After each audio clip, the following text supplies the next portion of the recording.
Good morning, my name is Nix, and today we are going to learn about flight. This week we're going through different types of trauma responses. Yesterday we went over fight, today we're going to go over flight. When you're in a traumatic situation or an aggressive situation, right, or a problem, our bodies react to the stress and strain and the threat differently. Okay, some of us will fight it. Some of us will run from it. Some of us go limp. Some of us freeze and we're just unable to move. And it's not like limp when your body just gives out. It's just like you freeze up. You know what I mean? And it can cause a lot of mental, physical, and emotional strain as well. And that's what I'm going to talk about with flight. When you have a flight response, basically, you are trying to avoid or get away from whatever is threatening you. Instead of fighting it, this could be that you're running away. Okay, so if you're gotten kidnapped or being in an abusive situation or abusive family member, right? And you have an opportunity to get away, your body just takes you away. But this can also lead, if it's not dealt with, if your body's in constant flight mode, right? Like I said on the last video, it's okay if you need that extra push and you need to be able to get out.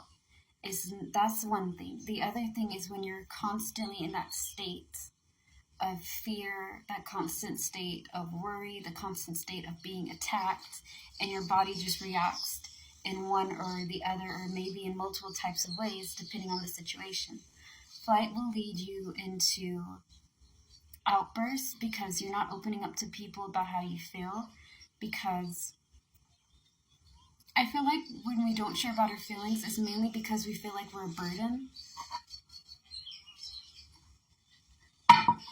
Having that being said, it's kind of like this. If I'm in a flight response, right, my body does not want to be near whatever is triggering or whatever is causing me to have this response.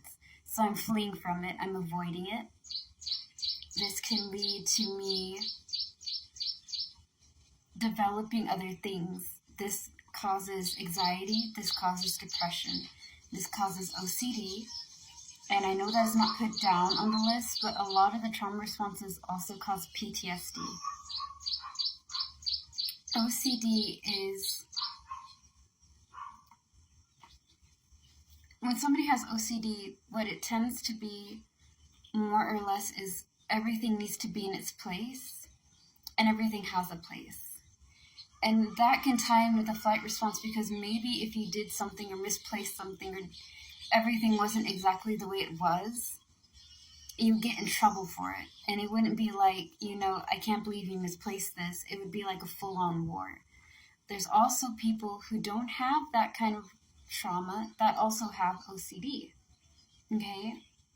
It's more to do with the objects and so much to do with more of the mind. Okay? It's in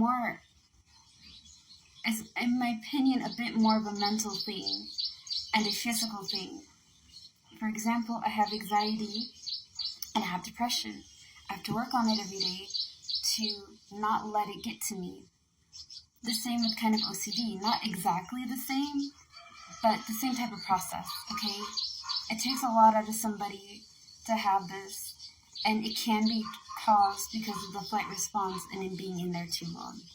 And learning to memorize every single thing and make sure that everything is to the T. This also causes perfectionism, okay? Because if everything is not up to detail, if everything is not exactly the way that person wants, we all know how that ends, okay? We get screamed at, we get shouted at, we get things thrown at us, we get beaten, and we can't run away from it, and doors can only stay out and hold up against all that. Because now you got people busting down your doors, invading your space, and it's just incredibly uncomfortable, and it can really trigger a lot of things when you get out of that situation. It can cause a lot of things when you are thinking you're moving on and you have a partner and they get upset about one thing being misplaced. And of course, it's not an extreme thing. They might be like, hey, just next time let me know that you put my cup this way, or oh, just remember you put the book over here. It's okay, no worries. But in our minds, we go back to that time where we have to make sure everything is in its place. We have to make sure that this person is pleased, you know. It also means that we tend to avoid confrontation as best as we can. And this also means that at times you can be a people pleaser, because people can't get mad at you if you do everything that they say, right? In your mind, it looks like it makes sense. But in reality, it doesn't. One, you cannot please everybody. I'm sorry. Okay? I can't please everybody. You can't please everybody. All of us are somebody's villain in their story, okay? And what is important, what really matters, is that you try your best to heal from it, and as well as you try to be the best version of yourself. I will say this all day, every day, 120,000% of the time, okay? Because I don't think a lot of people give us credit for accepting that we weren't perfect people, accepting that whether we want it or not, I can honestly tell you guys, for the world to see and hear, I'm somebody's bad guy. Just like somebody is my bad guy. The difference is I learned that this is not what I want, and I've done better and worked on it every day to be a better version of myself so I can be proud of who I become and learn to heal from things that are holding me back so I can have a successful life. The same way I know you guys every day get up in the morning, work out, go to work, try to find your way, get yourself together, and keep on keeping on. No matter how difficult, no matter how hard it is. With the flight response, I know I go back and forth. I want to make sure you guys get, I want to make sure I give you guys encouragement, but I also give you guys, if no one said it yet, you're doing good, alright? So keep kicking ass. Anyways, with the flight response, it does lead... There was a black... I can't make this up, I'm sorry. There was a black dandelion puff bug thing. I have no idea what it's called. Anyways, when our body is on a flight or fight, right?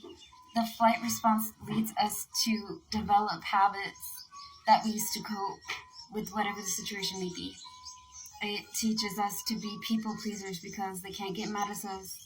They can't get mad at us if we do everything that they say. It teaches us not to open up, to bottle our feelings up inside, and that causes rage. That causes uncontrollable temper. Okay, you're gonna bust out because somebody's gonna take, the last straw is gonna break. It's just a matter of when. Avoiding confrontation, not being able to confront things that we have passion for or have a problem with because we don't want to be attacked, and so forth and so on. There is going to be another video today, and I'm going to go about different techniques to kind of help you guys out with it. Thank y'all for your time and your support, and I hope you guys have a wonderful day and stay tuned.